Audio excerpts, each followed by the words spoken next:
Well, reclaimed chestnut is special because it's not technically an extinct tree, or actually technically even on the endangered species list, but it is not harvested anymore.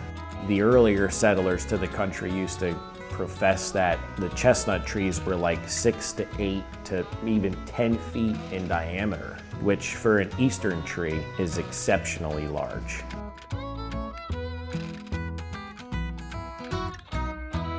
You really only can acquire it through the reclamation process from old buildings like factories or barns.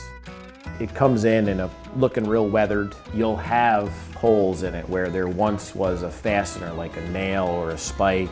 It's got dirt and rocks and all kinds of things in it. So we get it from that real beat up state. We look for it with metal detectors after we've visually removed everything we can. We brush the wood, sometimes we power wash the wood. Then we kiln dry it. And then at that point, we can essentially process it like newly harvested timber, where it'll just go through our regular machining process.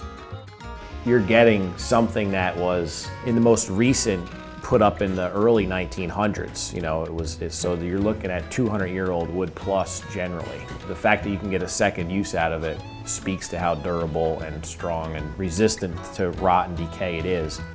We are the only place I know of in the Northeast that holds an inventory of it.